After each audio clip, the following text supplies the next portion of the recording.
Hi friends, പുതിയൊരു വീഡിയോയിലേക്ക് എല്ലാവർക്കും സ്വാഗതം. റാണി അഞ്ജനയെയും പൂജയെയും നിരീക്ഷിച്ച ശേഷം അവരെ കൂടെ തന്നെ അവരെ പിന്തുടർന്നോട് തന്നെ അമ്പലത്തിലേക്ക് പോവുകയാണ്. എന്നിട്ട് അവിടെ വെച്ച് അഞ്ജന പൂജയെ സ്നേഹിക്കുന്നത് കാണുമ്പോൾ റാണി മനസ്സിൽ കരുതാണ്, അമ്മ ജീവിതത്തിൽ ആഗ്രഹിച്ചിട്ടുണ്ടാവുക ഇതുപോലെ പൂജയെ പോലെ സ്വഭാവമുള്ള മകളേനെ ആകുമോ?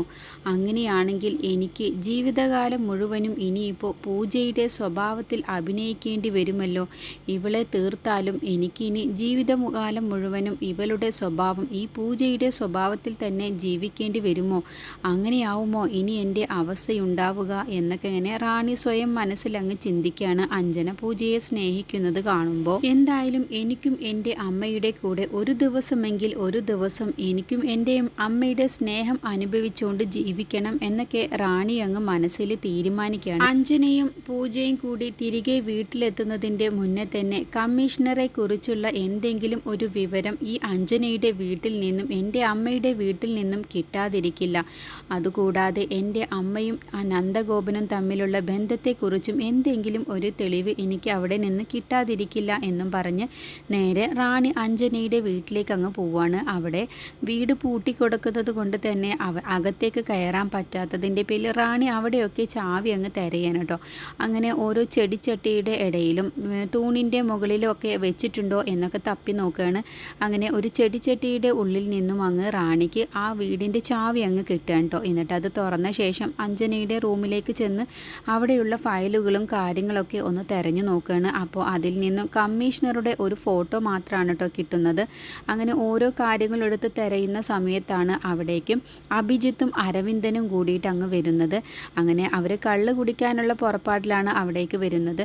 അങ്ങനെ അരവിന്ദൻ കുറച്ച് വെള്ളമെടുക്കാൻ വേണ്ടി കിച്ചണിലേക്ക് പോകുന്ന സമയത്ത് അഞ്ജനയുടെ റൂമിൽ അവിടെ ഒരു സ്ത്രീ നിൽക്കുന്നത് കാണാണ്. അപ്പോൾ അത് പൂജയെ പോലെ ഉള്ളത് കൊണ്ട് തന്നെ ഇത് അഞ്ജനയുടെ മകൾ റാണി തന്നെ. ഇപ്പോൾ ഇവിടെ ഏതായാലും ആരുമില്ല, ഇവളെ കൊണ്ട് ഈ ഒരു സമയത്ത് തന്നെ ഒപ്പിട്ട് വാങ്ങണം, മുദ്രപേപ്പറിൽ ഒപ്പിട്ട് വാങ്ങണം എന്നങ്ങ് ചിന്തിക്കുകയാണ്. അങ്ങനെ അഭിജിത്തിൻ്റെ അടുത്തേക്ക് അങ്ങ് ചെന്നിട്ട് പറയാണ്, ഇപ്പോൾ നല്ല സമയമാണ്, പറ്റിയ സമയമാണ്, ഈ വീട്ടിലിപ്പോൾ ആരുമില്ല, അതുകൊണ്ട് അവളെ കൊണ്ട് മുദ്രപേപ്പറിൽ ഒപ്പിട്ട് വാങ്ങാം. അഭിജിത്ത്, നീ എവിടെയാണ് മുദ്രപേപ്പർ വെച്ചിട്ടുള്ളത് എന്നങ്ങ് ചോദിക്കുമ്പോൾ അതവിടെ ഷെൽഫിലുണ്ട്, എങ്കിൽ അത് എടുത്തോണ്ട് വാ, നിൻ്റെ അമ്മ ഇവിടെ ഇല്ല എന്ന് തോന്നുന്നു, ഈ ഗ്യാപ്പിൽ അവളെ കൊണ്ട് എങ്ങനെയെങ്കിലും ആ മുദ്രപേപ്പറിൽ ഒപ്പിട്ട് വാങ്ങണം എന്നങ്ങും പറഞ്ഞിട്ട് റാണിയുടെ അടുത്തേക്ക് അങ്ങ് പോവാൻ കേട്ടോ. എന്നിട്ട് റാണി റൂമിൽ നിൽക്കുന്ന സമയത്ത് എടി എന്നങ്ങ് വിളിക്കുമ്പോൾ എൻ്റെ പുറകിൽ ആരോ വന്നിട്ടുണ്ട്, എന്നെ കയ്യോടെ പിടിക്കുമോ എന്നുള്ള ഭാവത്തിൽ ഇങ്ങനെ തിരിഞ്ഞു നോക്കുക കേട്ടോ. എന്നിട്ട് എന്താ എന്നങ്ങ് ചോദിക്കുമ്പോൾ ഇപ്പോൾ നല്ല ചാൻസാണ്, നിൻ്റെ അമ്മ ഇവിടെ ഇല്ലല്ലോ എന്ന് പറയുമ്പോൾ അമ്മ പുറത്തേക്ക് പോയിട്ടുണ്ടാവും എന്ന് പറയുമ്പോൾ എന്നാൽ നീ മര്യാദയ്ക്ക് ഈ മുദ്രപേപ്പറിൽ നീ ഒപ്പിട്ട് തന്നേ മതിയാവും, എന്നിട്ട് നിൻ്റെ ഒപ്പോടുകൂടി തന്നെ വേണം ഈ സ്ഥലവും കാര്യങ്ങളൊക്കെ എനിക്ക് വിൽക്കാൻ എന്നങ്ങ് പറയട്ടോ അഭിജിത്തും അരവിന്ദനും.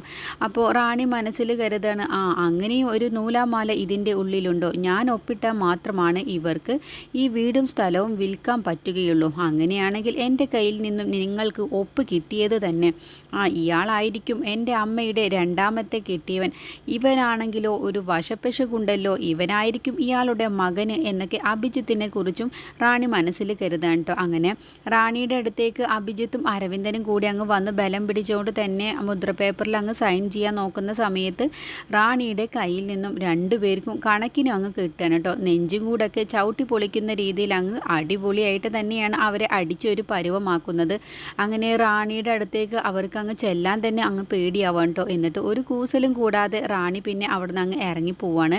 ഈ സമയത്ത് പൂജയും അഞ്ജനയും കൂടി ഓട്ടോയിൽ തിരികെ വരികയാണ് കേട്ടോ. ആ സമയത്ത് അഭിജിത്തിനാണെങ്കിൽ അടി കിട്ടിയതിൻ്റെ പേരിൽ ഐസും വെള്ളമൊക്കെ എടുത്ത് മുഖത്തൊക്കെ വെക്കുകയാണ്. ആകെ ചോര കറങ്ങലിച്ചതിൻ്റെ പേരിൽ വേദന സഹിക്കാൻ വയ്യാതെ അഭിജിത്ത് തന്നെ സ്വയം അങ്ങ് ഐസ് ക്യൂബ്സും കാര്യങ്ങളൊക്കെ അങ്ങ് വെക്കുകയാണ് കേട്ടോ. അപ്പോൾ എന്തു പറ്റിയെന്ന് കണ്ടില്ലേ, ഒന്നും അറിയാത്ത ഭാവത്തിൽ ഇവളിപ്പോൾ വേഷം മാറി വന്നിരിക്കുന്നു, നേരത്തെ ഇവളൊരു ചുരിദാറാണ് ഇട്ടിരുന്നത്, ഇപ്പോൾ ഇത്രയും പെട്ടെന്ന് ഇവൾ സാരി എടുത്തുകൊണ്ട് വന്നോ എന്നങ്ങ് ചോദിക്കുമ്പോൾ അഞ്ജന, എന്താ നിങ്ങൾ ഈ പറയുന്നത്, അല്ല ഇവളാണ് ഞങ്ങളെന്നെ ഈ ഒരു പരുവമാക്കി, നീ കണ്ടില്ലേ, നിൻ്റെ മോൻ്റെ മുഖം നോക്കിയേക്ക്, ആകെ പരുവമാക്കിയിട്ടുണ്ട്, എന്നെയും ഒരുപാട് അടിച്ചു, കണ്ടില്ലേ ഞങ്ങളുടെയൊക്കെ, ഇതാ നിൻ്റെ കൂടെ ഇല്ല ഇവളാണ് ഇതൊക്കെ ചെയ്തത് എന്ന് പറയും. എന്താ നിങ്ങൾ ഈ പറയുന്നത്, വിഡ്ഢിത്തരം പറയാതിരിക്കും, എൻ്റെ കൂടെ രാവിലെ മുതൽ എൻ്റെ മോൾ എൻ്റെ കൂടെ ഉണ്ടല്ലോ, പിന്നെ ഇവളുടെ പ്രേതമാണോ, ഞങ്ങളെ ഇപ്പോൾ ഇവൾ തന്നെയാണ് അടിച്ചൊരു പരുവമാക്കിയത് എന്നൊക്കെ പറയുമ്പോൾ നിങ്ങൾക്ക് പറഞ്ഞാലൊന്നും വിശ്വസിക്കില്ല. നിങ്ങളെ അടിച്ചിട്ടുണ്ടെങ്കിൽ എൻ്റെ മോള് തന്നെയാണ്, അത് ഞാൻ പറഞ്ഞിട്ട് തന്നെയാണ് എന്നും പറഞ്ഞ്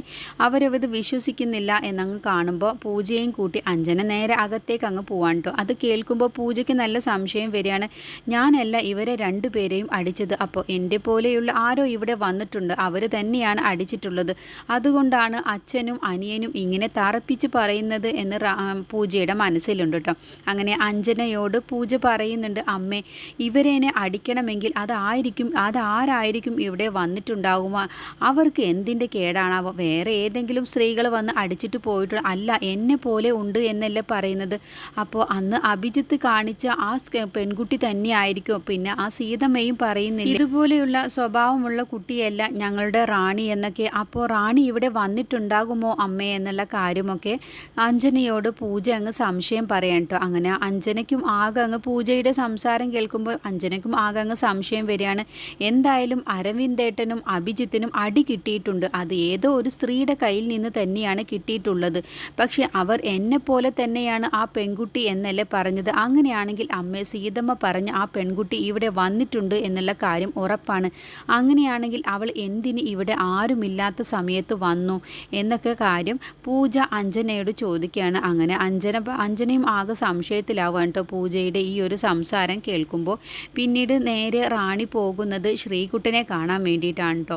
എന്നിട്ട് ശ്രീകുട്ടനോട് പറയാണ്, ഞാൻ എൻ്റെ സ്വന്തം അമ്മയെ കണ്ടു, അവരുടെ വീട്ടിലേക്ക് പോവുകയും ചെയ്തു, എന്നിട്ട് അവിടുത്തെ കാര്യങ്ങളൊക്കെ ഒന്ന് ചെറുതായിട്ടൊന്ന് മനസ്സിലാക്കിയിട്ടുണ്ട്. എൻ്റെ അമ്മയുടെ രണ്ടാമത്തെ ഭർത്താവിനും അയാളുടെ മകനും നന്നായിട്ട് തന്നെ ഞാൻ പൊട്ടിക്കുകയും ചെയ്തിട്ടുണ്ട് എന്നുള്ള കാര്യമൊക്കെ ശ്രീകുട്ടനോട് അങ്ങ് പറയാം കേട്ടോ. എൻ്റെ അമ്മയുടെ കൂടെയുള്ളത് ഇപ്പോൾ അർജുൻ്റെ ഭാര്യയാണ് ഉള്ളത്. അതുകൊണ്ട് ഞാൻ വിചാരിച്ച കാര്യങ്ങൾ നടക്കണം എന്നുണ്ടെങ്കിൽ എനിക്ക് കുറച്ചുകൂടി ദിവസത്തിൻ്റെ ആവശ്യമുണ്ട്. അതുകൊണ്ട് ശ്രീകുട്ട നീ എന്നെ ഒന്ന് സഹായിക്കണം. എനിക്ക് എങ്ങനെയെങ്കിലും ആ പൂജയെ അവിടെ നിന്നും കടത്തി എൻ്റെ കസ്റ്റഡിയിലാക്കണം. എന്നാൽ മാത്രമാണ് ഞാൻ വിചാരിച്ച പോലെ എൻ്റെ കൈകളിലേക്ക് എനിക്ക് കിട്ടേണ്ടതായ സ്വത്തുക്കളൊക്കെ കിട്ടുകയുള്ളൂ. എന്നിട്ട് വേണം നമുക്ക് രണ്ടുപേർക്കും സീതമ്മക്കും കൂടി സുഖമായി സന്തോഷമായിട്ട് ജീവിക്കാൻ. അല്ലാതെ എന്നും ഈ തല്ലും പിടിയുമായിട്ട് നമുക്ക് ജീവിതം അങ്ങ് തള്ളി നീക്കിയാൽ മതിയാവില്ലല്ലോ. അതുകൊണ്ട് ഇതോടുകൂടി നമ്മളുടെ 3 പേരുടെയും ജീവിതം ഭദ്രതയിൽ ആകുകയും ചെയ്യുമെന്നൊക്കെ അങ്ങ് പറഞ്ഞ് ശ്രീകുട്ടനെ കൊണ്ട് അങ്ങ് സമ്മതിപ്പിക്കാൻ കേട്ടോ. അങ്ങനെ ശ്രീകുട്ടനും റാണിയും കൂടി അഞ്ജനയുടെ വീട്ടിൽ നിന്ന് പൂജയെ തട്ടിക്കൊണ്ടു പോകണം എന്നുള്ള പ്ലാന് തയ്യാറാക്കുകയാണ്. റാണി നേരെ വീട്ടിലേക്ക് പോവാൻ കേട്ടോ. അങ്ങനെ റാണി എത്തുന്നതിൻ്റെ മുന്നേ തന്നെ അർജുൻ അവിടെ എത്തിയിട്ടുണ്ടാവും. SP കിരണുമായിട്ട് കാര്യങ്ങളൊക്കെ സംസാരിച്ച ശേഷമായിരിക്കും അർജുൻ എത്തിയിട്ടുണ്ടാവുക. അങ്ങനെ അർജുൻ എത്തിയ സമയത്ത് റാണി അവിടെ ഇല്ല എന്നുള്ള കാര്യം മനസ്സിലാവുകയാണ്. അങ്ങനെ റാണി ഒരു കാറിൽ വന്ന് ഇറങ്ങുന്നത് ബാൽക്കണിയിൽ നിന്ന് തന്നെ അർജുൻ കാണാൻ കേട്ടോ. അങ്ങനെ റാണിയെ മുഴുവനായിട്ട് തന്നെ നിരീക്ഷിക്കണം എന്നുള്ള തീരുമാനം അർജുൻ മനസ്സിലെടുക്കുക. ഇവളിപ്പോൾ എവിടെയൊക്കെയായിരിക്കും പോയിട്ടുണ്ടാവുക, ഇവളെ ഇപ്പോൾ ആരായിരിക്കും ഇവിടെ കൊണ്ടുവന്ന് വിട്ടിട്ടുണ്ടാവുക എന്നൊക്കെ ചിന്തിക്കാൻ കേട്ടോ. ശ്രീകുട്ടൻ്റെ കൂടെ ആയിരിക്കും റാണി വന്നിട്ടുണ്ടാവുക. എന്നിട്ട് ആ കാറ് തിരികെ അങ്ങ് പോയിട്ടൊക്കെ ഉണ്ടാവും.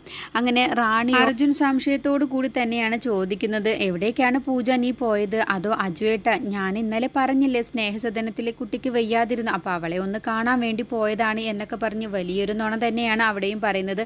അപ്പോഴൊക്കെ അർജുൻ അങ്ങ് മനസ്സിലാവുകയാണ്, നല്ല ഉടായ്പ തന്നെയാണ് ഇവൾ നടത്തിക്കൊണ്ടിരിക്കുന്നത്. എന്തായാലും ഇനി മുതൽ ഇവൾ എവിടേക്കാണ് പോകുന്നത് എന്നുള്ളത് നിരീക്ഷിച്ചേ മതിയാവൂ എന്നങ്ങ് ചിന്തിച്ചു കൂട്ടാൻ റാണിക്ക് സംശയം വരാത്ത ഭാവത്തിൽ തന്നെ അർജുൻ പിന്നെ അങ്ങ് പെരുമാറുകയാണ്.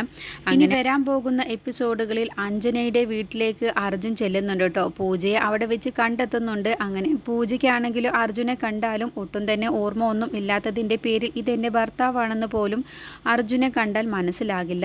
അങ്ങനെ അർജുനാണെങ്കിലും നല്ല വിഷമം വരുന്നുണ്ട് കേട്ടോ, പൂജ തിരിച്ചറിയുന്നില്ല എന്ന് കാണും. അങ്ങനെ അഞ്ജനയുടെ സംസാരത്തിൽ നിന്നാണ് പൂജയ്ക്ക് ഓർമ്മയില്ല എന്നുള്ള കാര്യമൊക്കെ മനസ്സിലാകുന്നത്. ആ സമയത്ത് പൂജ ഗർഭിണിയാണ് എന്നുള്ള രഹസ്യമൊന്നും തൽക്കാലത്തേക്ക് അർജുൻ അറിയില്ല കേട്ടോ. പിന്നീടുള്ള എപ്പിസോഡുകളിലൊക്കെ ആയിട്ടാണ് അർജുൻ എൻ്റെ ഭാര്യ പൂജ ഗർഭിണിയാണ് എന്നുള്ള ആ സന്തോഷ വാർത്ത അറിയുന്നതൊക്കെ. അപ്പോഴത്തേക്കും ശ്രീകുട്ടനെയും റാണി പൂജയെ അവിടെ നിന്നും തട്ടിക്കൊണ്ടുപോയി റാണിയുടെ കസ്റ്റഡിയിലാക്കൂട്ടോ. ശ്രീകുട്ടനും റാണിയും കൂടിയിട്ട് പൂജയെ അവിടെ കൊണ്ടുപോയി പൂജയും അഞ്ജനയും കിടന്നുറങ്ങുന്ന റൂമിൽ ചെന്ന് രണ്ടുപേരുടെയും മുഖത്ത് ക്ലോറോഫോം അങ്ങ് മണപ്പിച്ച ശേഷമാണ് പൂജയെ മാത്രം അവിടുന്ന് തട്ടിക്കൊണ്ടു പോകുന്നത്. എന്നിട്ട് പൂജയെ കസ്റ്റഡിയിലാക്കിയ ശേഷം പൂജയും റാണിയും കൂടി നേരിട്ട് കണ്ടുമുട്ടുന്നു. അപ്പോൾ ആകെ പൂജ അതിശയിച്ചു പോവാണ്ട്, എൻ്റെ പോലെയുള്ള അതേ മുഖഛായയുള്ള. അപ്പോൾ സീതമ്മ പറയുന്നത് ശരി തന്നെയാണ്, ഇവള് തന്നെയാണ് അന്ന് ആ അടിപിടി കൂടിയ വീഡിയോയിൽ ഉണ്ടായിരുന്ന പെൺകുട്ടി എന്നുള്ള പൂജയ്ക്ക് മനസ്സിലാവാണ് അഞ്ജനാമ്മയുടെ സ്വന്തം മകൾ റാണി തന്നെയാണ്. അപ്പോൾ ഞാൻ ആരാണ്, എൻ്റെ പേരെന്താണ്, നീ എന്തിനാണ് എന്നെ തട്ടിക്കൊണ്ടുവന്നത് എന്നുള്ള കാര്യമൊക്കെ പൂജ റാണിയോട് ചോദിക്കുമ്പോൾ നിന്റെ പേര് പൂജ എന്നാണ്, ഇനി അർജുൻ വക്കീലിൻ്റെ ഭാര്യയാണ്. ഞാൻ നിന്നെ ഇവിടേക്ക് തട്ടിക്കൊണ്ടുവന്ന് എൻ്റെ കസ്റ്റഡിയിലാക്കിയത് എനിക്ക് കുറച്ച് ലക്ഷ്യങ്ങളുണ്ട്. അത് കഴിഞ്ഞ ശേഷം നീ ജീവിക്കണോ മരിക്കണോ എന്നുള്ള കാര്യമൊക്കെ ഞാൻ തീരുമാനിക്കും എന്നുള്ള കാര്യമൊക്കെയാണ് കേട്ടോ പറയുന്നത്. അങ്ങനെ നീ ഗർഭിണിയാണെന്നുള്ള കാര്യമൊക്കെ എനിക്കറിയാം. അതുകൊണ്ട് ഞാൻ പറയുന്നത് പോലെ തന്നെ നീ അങ്ങ് അനുസരിച്ചാൽ മതി. ഞാൻ നിന്നെ ഉപദ്രവിക്കാനൊന്നും ഞാൻ ഉദ്ദേശിക്കുന്നില്ല എന്നുള്ള കാര്യമൊക്കെ പൂജയോട് റാണി പറഞ്ഞു കൊടുക്കാൻ കേട്ടോ. അങ്ങനെ പൂജയെ കണ്ടെത്തുന്നത് SP കിരണും അർജുനും കൂടി തന്നെയാണ്. അങ്ങനെ പൂജയ്ക്ക് ഒരു അപകടവും കൂടാതെ തന്നെയാണ് കേട്ടോ അർജുൻ്റെ കയ്യിലേക്ക് തിരികെ കിട്ടുന്നത്.